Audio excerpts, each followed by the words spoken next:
নমস্কার বন্ধুরা, বাণীকথা চ্যানেলে আপনাদের সকলকে স্বাগত জানাই। আজকের এই ভিডিওটি অবশ্যই মন দিয়ে দেখুন। ভগবান শ্রীকৃষ্ণ কুরুক্ষেত্রের যুদ্ধে দাঁড়িয়ে অর্জুনকে নিমিত্ত করে আমাদের সকলকে শ্রীমদ্ ভগবত গীতার যে জ্ঞান তিনি দিয়েছিলেন তা বর্তমান জীবনে কতটা প্রাসঙ্গিক তা বাণীগুলি শুনলেই বোঝা যায়। এই ভিডিওতে শ্রীকৃষ্ণের বলা শ্রীমদ্ ভগবদ গীতাকে গল্প এবং বাণী আকারে বলা হয়েছে। শ্রীকৃষ্ণের বলা এই উপদেশগুলি এতটাই মূল্যবান যে কেউ যদি জীবনে সঠিকভাবে এই উপদেশগুলি পালন করে তাহলে সে অর্জুনের মতো বিজয়ী হতে পারবে এবং জীবনের সব অন্ধকার কেটে যাবে, এক সুন্দর শান্তিপূর্ণ জীবন কাটাতে পারবে। ভিডিওটি শুরু করার আগে যারা এই চ্যানেলে নতুন তারা অবশ্যই চ্যানেলটি সাবস্ক্রাইব করুন আর বেল বাটনে প্রেস করে রাখুন আরও এই রকম নতুন নতুন ভিডিও পেতে। ভিডিওটি দেখে ভালো লাগলে একটি লাইক করবেন এবং সবাইকে শেয়ার করবেন যাতে তারা এই ভিডিওটি দেখে উপকৃত হয়, এবং কমেন্ট বক্সে জয় শ্রীকৃষ্ণ লিখতে ভুলবেন না। তাহলে আসুন শুরু করি। यदा यदा हि धर्मस्य ग्लानिर्भवति भारत अभ्युत्थानम् अधर्मस्य तदात्मानं सृजाम्यहम्। অর্থাৎ যখন যখন ধর্ম বিলুপ্ত হয়ে যাবে, সাধুগণ কষ্ট পাবেন, আমি আসব। কিন্তু এই ধর্ম আসলে কি? এই ধর্ম হলো তা যা হলো অটল, যে সময়ের সামনে এই সমস্ত সংসার নতমস্তক হয়। এই ধর্ম হলো তার ঊর্ধ্বে। আর আমার কাছে তো ধর্মের অর্থ শুধুমাত্র একটাই, প্রেম।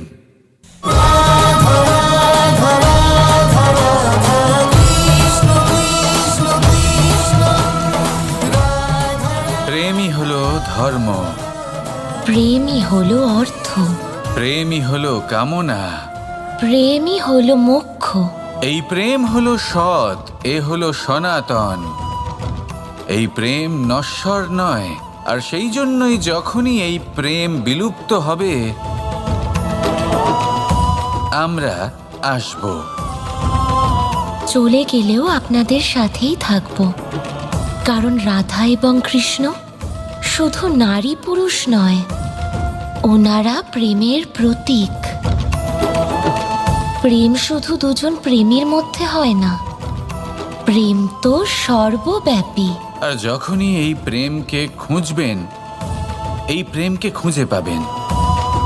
কখনো মাতা পিতার মধ্যে, কখনো ভাই বন্ধুদের মধ্যে, কখনো মিত্রদের মাঝে বা প্রকৃতি বা জীবের মাঝে, কখনো এই মাতৃভূমির মাঝে, আর কখনো দরিদ্র সেবার মাঝে।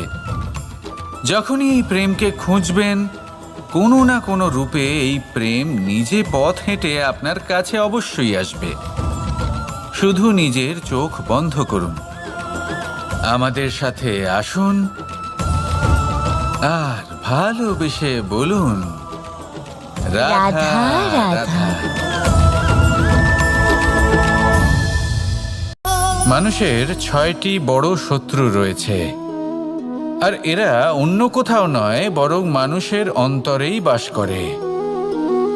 এই 6টি শত্রু হল কাম, ক্রোধ, মোহ, লোভ, ঈর্ষা আর অহংকার। কিন্তু এরা কি চিরকাল আপনার শত্রু হিসেবেই থেকে যায়? এদেরকে নিজের বন্ধু করে তোলা কি সম্ভব নয়? ভেবে দেখুন না। এবার যদি কথা বলি কাম নিয়ে, অর্থাৎ কামনা করা, তাহলে মানুষ যদি জীবনে কামনা করতে থাকে তাহলে সন্তোষের অনুভূতি লাভ করতে পারে না। কিন্তু এই কামনাই মানুষের বন্ধু হয়ে উঠতে পারে। কিভাবে? ধরুন, যদি মানুষ ভাবে আমি আরো অনেক বেশি শ্রেষ্ঠ ব্যক্তি হয়ে উঠতে চাই, আর তার জন্য কর্ম করে, পরিশ্রম করে, তাহলে ভবিষ্যতে গিয়ে শ্রেষ্ঠ ব্যক্তি হয়ে উঠতে পারে কামনার কারণে, অর্থাৎ এই কামনাই ওর বন্ধু হয়ে ওঠে। কিন্তু ধরুন কোনো মানুষ যদি চায় সে শ্রেষ্ঠ ব্যক্তি হয়ে উঠবে, কিন্তু তার জন্য না কোনো কর্ম করছেন আর না কোনো পরিশ্রম করছেন, আর অধর্মের পথে চলতে শুরু করে দেন, তাহলে এই কামনাই তার শত্রু হয়ে উঠতে পারে। এবার যদি এই কামনাকে নিজের বন্ধু করে তুলতে হয়, তাহলে নিজের নির্বাচনে বিচক্ষণ হতে হবে, নিজের মস্তিষ্কের ওপর নিয়ন্ত্রণ রাখতে শিখতে হবে। সেটাই করুন আর আমার সাথে ভালোবেসে বলুন, রাধা রাধা। আজ আমরা মানুষের আরও একটি শত্রুর বিষয়ে কথা বলবো, যার নাম হলো লোভ। যে কোনো বস্তুকে অত্যাধিক লাভ করার যে বাসনা, যতটা লাভ করেছি ততটা যথেষ্ট নয়, আমার আরও চাই, আরও চাই, একেই বলে লোভ। এবার এই লোভ আপনার জীবনে শুভ না অশুভ, আপনার মিত্র নাকি আপনার শত্রু, সেটাও নির্ভর করছে আপনার ওপর। যেমন ধরুন কোনো ব্যক্তির অসম্ভব ধনের লোভ, সে সেটা অর্জন করছে আর সেটা সংগ্রহ করছে, আর সেটা লাভ করার জন্য সে অনৈতিক কাজ করছে। যদি এই সব হতে থাকে তাহলে লোভ কিন্তু আপনার পক্ষে অত্যন্ত ক্ষতিকারক।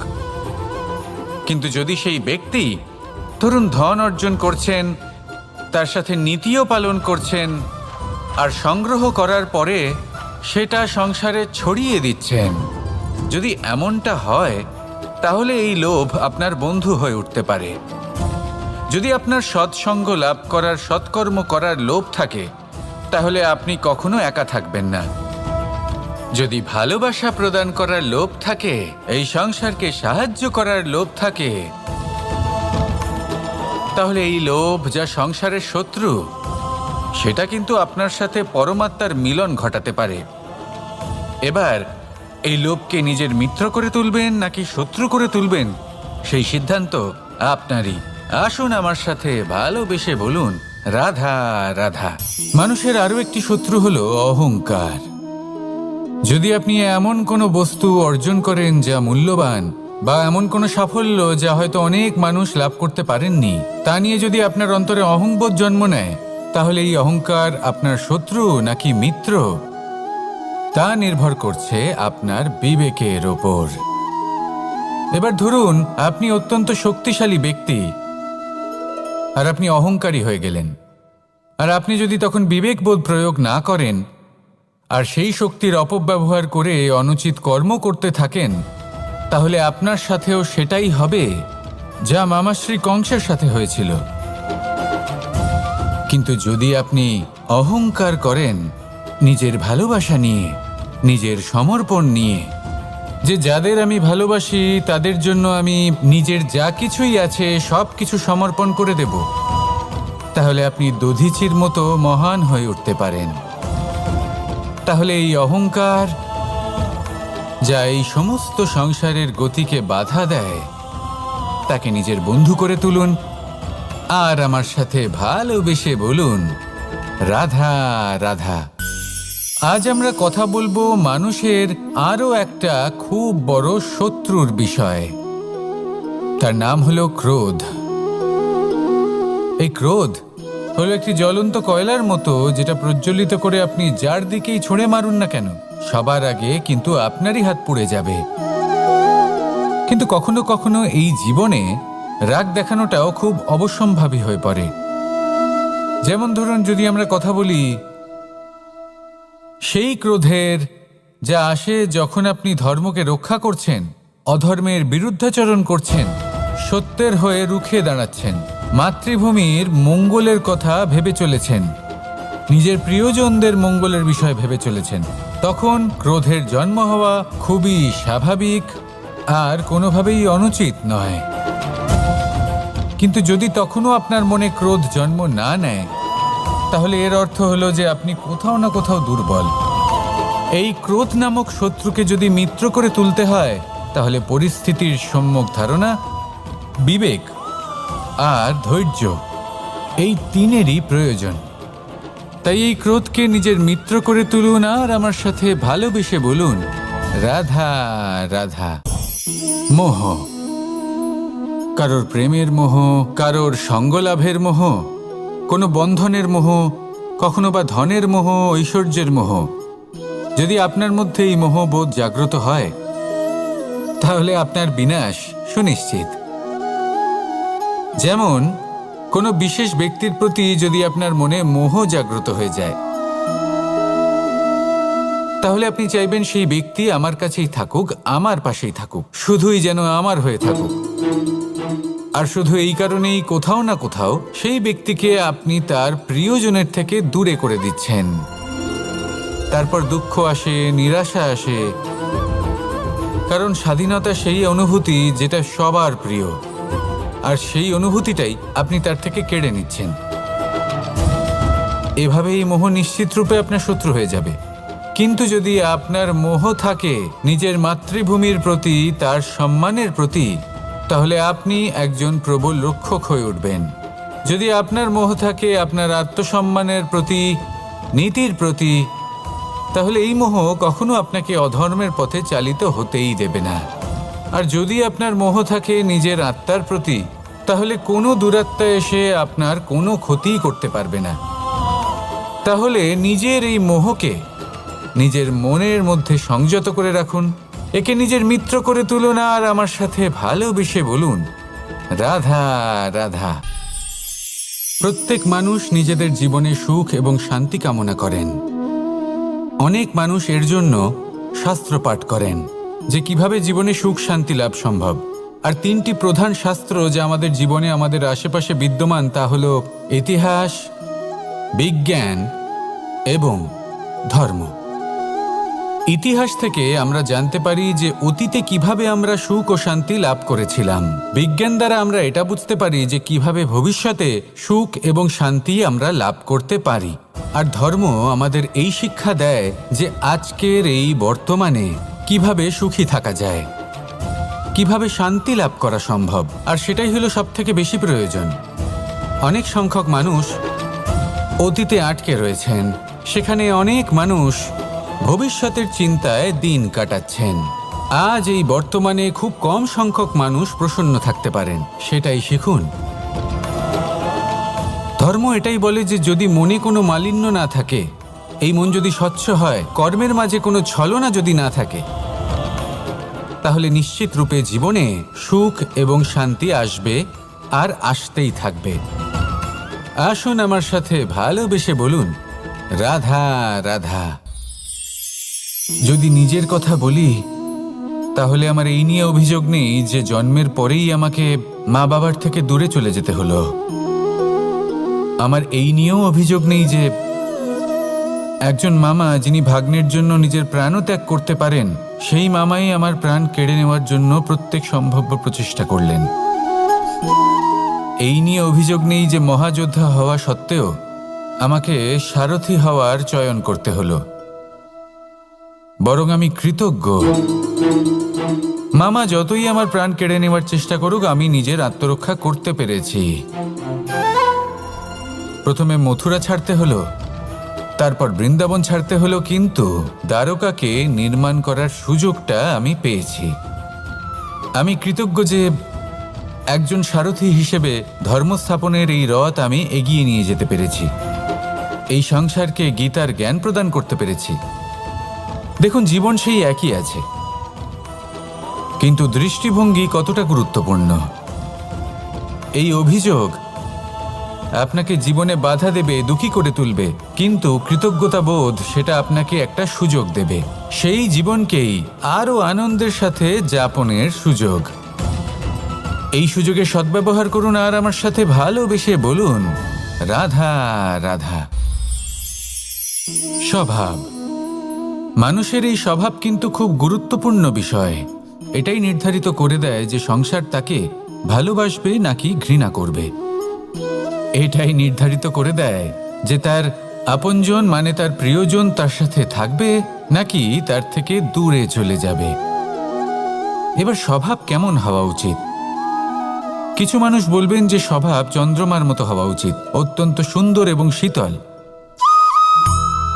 কিন্তু চন্দ্রমা নিজেও তো সূর্যের কাছে নিজের প্রকাশের জন্য ঋণী। সূর্যের মতো হয়ে উঠুন, এই সূর্য যখন উদিত হয় তখন শান্ত থাকে, তারপর সারা দিন নিজে প্রজ্বলিত হয় এবং এই সংসারকে প্রকাশ প্রদান করে, যাতে এই সংসার নিজের কর্ম করতে পারে। আর যখন এই সূর্য অস্ত যায় তখনও কোনো কোলাহল করে না, শান্তভাবে অস্ত হয়। সূর্যাস্তের সময় পরিবেশ শান্ত থাকে, সমস্ত পশু পাখি আনন্দে থাকে। সূর্য যখন অস্ত হয় তখন এই আশা নিয়ে অস্ত হয় যে পরের দিন সে আবার উদিত হবে, আর অস্ত হওয়ার পরেও সে চন্দ্রমাকে নিজের প্রকাশ প্রদান করে। যদি আপনিও নিজের উত্থানের সময় অহংকার না করেন এবং নিজের পতনের সময় দুঃখী না হন, আর জীবনে অন্ধকার ঘনিয়ে আসার পরও আপনি অন্যদের সাহায্য করেন, তাহলে সূর্যের মতো আপনি আবার উদিত হবেন, এই সংসারকে প্রকাশ প্রদান করতে পারবেন, সাফল্য লাভ করতে পারবেন। আসুন আমার সাথে ভালোবেসে বলুন, রাধা রাধা। পরিচয়। এই সংসারে প্রত্যেক ব্যক্তি নিজের পরিচিতি অর্জন করতে চান। পরিচিতি অর্থ এটা নয় যে আপনার নাম কি। পরিচিতির অর্থ হলো এটা যে প্রত্যেক ব্যক্তি এটাই চায় যে এই সংসার আমাকে চিনবে, জানবে আর আমাকে সম্মান করবে। কিন্তু এই সব অর্জন করার পূর্বে এটা বুঝুন যে এই পরিচিতির আসল অর্থটা কি। যদি কোনো ব্যক্তি এটা বলেন এর পরিচয় হলো এটাই যে সে একজন ধনী পিতার পুত্র, তাহলে সেই পরিচিতি পুত্রের নয় বরং তার পিতার।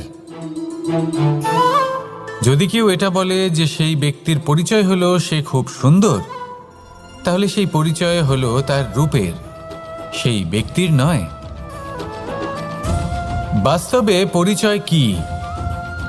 আপনার সান্নিধ্য লাভ করে কোনো ব্যক্তি কি অনুভব করতে পারে, তার কি ধরনের অনুভূতি হয়, আপনার পদ, আপনার সম্পত্তি, এই সব কিছুর ঊর্ধ্বে হলো আপনার আসল পরিচয়। যদি কোনো ব্যক্তি আপনাকে স্মরণ করেই প্রসন্ন হয়ে যান, তাহলে সেটাই হলো শ্রেষ্ঠ পরিচয়। তাই এই সংসারে নিজের শ্রেষ্ঠ পরিচয় গড়ে তুলুন আর আমার সাথে ভালোবেসে বলুন, রাধা রাধা। রামধনু আমাদের সকলের প্রিয়। আকাশে এই 7 রং দেখে মন আনন্দে ভরে ওঠে। কিন্তু এই রামধনু প্রত্যেক দিন বা সবসময় দেখা যায় না, বর্ষার ঋতুতে দেখা যায়। যদি আপনি এই 7টি রং দেখতে চান, এর আনন্দ উপভোগ করতে চান, তাহলে বর্ষাকে সহ্য করতে হবে, সেই তীব্র বায়ু সহ্য করতে হবে যা বর্ষা ঋতুতে প্রবাহিত হয়। ঠিক সেভাবেই যদি জীবনে 7টি রঙের সুখ অনুভব করতে হয়, তাহলে সমস্যার বর্ষণও সহ্য করতেই হবে, তবেই তো সেটা লাভ করতে পারবেন। মনে রাখবেন, একটি ছোট্ট শিশু যখন তার খিদে পায় তখন কিন্তু সে নিজে মাকে সেটা জানাতে পারে না, বলতেও পারে না। তাকেও কিন্তু সেই খিদের যন্ত্রণা সহ্য করতেই হয়।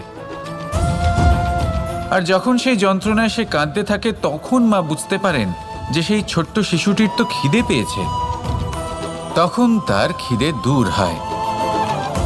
বসে থেকে এই সংসারে কোনো কিছুই লাভ করতে পারবেন না। যদি সুখ ভোগ করতে হয় তাহলে যন্ত্রণাও সহ্য করতে হবে, পরিশ্রমও করতেই হবে। তাহলে সাহসের সাথে সব যন্ত্রণার সম্মুখীন হন, শৌর্যের সাথে পরিশ্রম করুন আর আমার সাথে ভালোবেসে বলুন, রাধা রাধা। সাফল্য। আমরা সবাই জীবনে সাফল্য লাভ করতে চাই। প্রত্যেক ব্যক্তি এটা চান যে নিজের কর্মক্ষেত্রে তিনি যেন সর্বশ্রেষ্ঠ হয়ে থাকেন। এবার আমাদের মধ্যে কেউ এটা মানুক বা না মানুক, আমরা সবাই এটা জানি, কোথাও না কোথাও নিজেদের মনে মনে আমরা এটা জানি যে আমরা সম্পূর্ণ নই, আর আমরা সবাই পূর্ণতা লাভ করতে চেষ্টা করি। এবার পূর্ণতা প্রাপ্তির এই যাত্রায় সাফল্য কিভাবে লাভ করা সম্ভব? কেউ বলবে নিরন্তর পরিশ্রম করতে থাকো, দৃঢ় নিষ্ঠার সাথে অগ্রসর হও, সাফল্য অবশ্যই লাভ করবে। হ্যাঁ, এটা সত্যি কথা। কিন্তু এই সব কিছু করার আগে একটা সিঁড়ি আছে, একটা শিক্ষা আছে যা জীবনযাপনের অংশ করে তোলা গুরুত্বপূর্ণ। আর সেটা হলো আপনার এটা বোঝা উচিত যে আপনি ঠিক কি ভুল করেন যার জন্য আপনি সাফল্য পর্যন্ত পৌঁছতেই পারেন না। আর এটা বোঝা প্রয়োজনীয় যে কিভাবে এই ভুল শুধরে নেওয়া সম্ভব।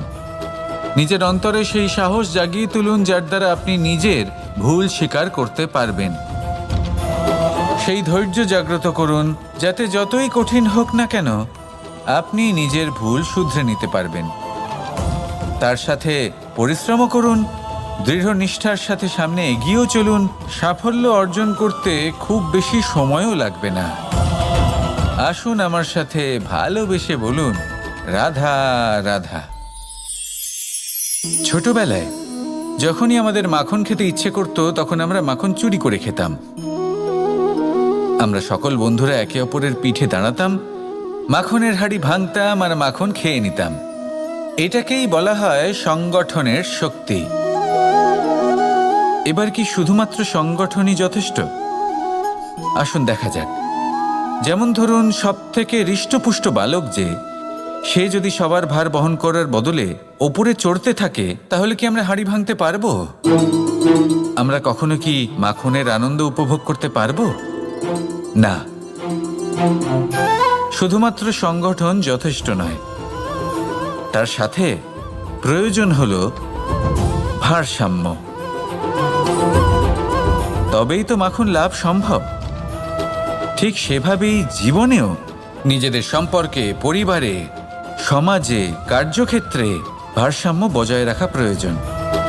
যদি এই ভারসাম্য থাকে আর সংগঠন থাকে তাহলে আমরা সবাই লক্ষ্যের দিকে যেতে পারি, লক্ষ্য লাভ করতে পারি। কিন্তু যদি এই ভারসাম্য না থাকে তাহলে এই সম্পর্কও ভাঙতে থাকবে, পরিবারও ভাঙতে থাকবে, কাজেও বাধা পড়বে আর আমরা লক্ষ্য লাভও করতে পারবো না। তাই সংগঠনের সাথে থাকুন, ভারসাম্য বজায় রাখুন আর আমার সাথে ভালোবেসে বলুন, রাধা রাধা। 6 শত্রুর মধ্যে অন্তিম শত্রু হলো ঈর্ষা। কোনো ব্যক্তি যদি জীবনে আমাদের থেকে বেশি উন্নতি করে, আমাদের থেকে বেশি সাফল্য লাভ করে, আমাদের থেকেও বেশি শ্রেষ্ঠ হয়ে ওঠে, বেশি গুণী হয়ে ওঠে, তাহলে কোথাও না কোথাও আমাদের মনে ঈর্ষাবোধ জন্ম নেয়। আর শুধুমাত্র এই ঈর্ষাবোধের জন্ম হলেই এই ঈর্ষা আপনার শত্রু হয়ে ওঠে না। সেই ব্যক্তির বিকাশে বাধা দেওয়ার জন্য বা সেই ব্যক্তিকে আটকানোর জন্য আপনি কোনো অনৈতিক পথ অবলম্বন করেন, তখনই এই ঈর্ষা আপনার শত্রু হয়ে ওঠে। কিন্তু যদি এই ঈর্ষার দ্বারাই আপনি নিজেকে আরো বেশি শ্রেষ্ঠ করে তুলতে পারেন, আরো বেশি সক্ষম, আরো বেশি গুণী হয়ে উঠতে পারেন, তাহলে এই ঈর্ষা আপনার মিত্র হয়ে আপনাকে আরো বেশি শ্রেষ্ঠ করে তুলতে পারে। এইভাবে ঈর্ষাকে আপনি নিজের মিত্র করে তুলতে পারেন। এই 6 বিকার বা বোধ বা শত্রু যাদের কথা আমরা বললাম, এদের আমরা নিজের বন্ধুও করে তুলতে পারি। দিনের শেষে নির্বাচনটা আপনাকেই করতে হবে। নিজের এই মনকে অত্যন্ত শক্তিশালী করে তুলুন, তবেই গিয়ে আপনাকে এই সব শত্রু সাহায্য করবে অগ্রসর হওয়ার জন্য। আসুন আমার সাথে ভালোবেসে বলুন, রাধা রাধা। মানুষ জীবনে অনেক ধরনের সুখ লাভ করে, অর্থ সুখ, পরিবারের সুখ, বৈভবের সুখ। কিন্তু এমন একটা সুখ আছে যা বেশিরভাগ মানুষকে প্রভাবিত করে, কিন্তু সেই সুখ তাদের কোনো প্রয়োজনই নেই। সেটা হলো পরনিন্দা সুখ। অর্থাৎ এমন কোনো ব্যক্তিকে নিয়ে নিন্দা করা, তার প্রতি অনুচিত শব্দ প্রয়োগ করা, কারণ সেই ব্যক্তিকে আপনি পছন্দ করেন না। আর এমন অনেক মানুষ আছেন যারা এই কাজ করে খুব আনন্দ লাভ করেন, যেটা করা উচিত নয়। কারণ এতে আপনার সময়, আপনার ঊর্জা, আপনার নিজের অন্তরের ইতিবাচক শক্তি আপনি নষ্ট করে ফেলছেন। আর এই সব কিছুই আপনার প্রয়োজন আছে। যাদেরকে আপনার পছন্দ নয় সেই ব্যক্তির বিষয়ে কথাই বলবেন না। সেই সব ব্যক্তির দিকে মনোনিবেশ করুন যাদের আপনি ভালোবাসেন। সেই সব কাজে মন দিন যেগুলো আপনার ভালো লাগে, সেই বস্তুর দিকে নজর দিন যেগুলো আপনার প্রিয়, নিজের লক্ষ্যের দিকে, এই সব কিছুর দিকে নয়। এমনটা করলে আপনার জীবনে আপনি সেই সব বস্তুর দিকে নজর দিতে পারবেন যারা প্রকৃত অর্থে আপনার জীবন আরো শ্রেষ্ঠ করে তোলে। এমনটাই করুন, জীবন আরো অনেক বেশি সুন্দর হয়ে উঠবে। আর তখন এই মন প্রসন্ন হয়ে বলবে, রাধা রাধা।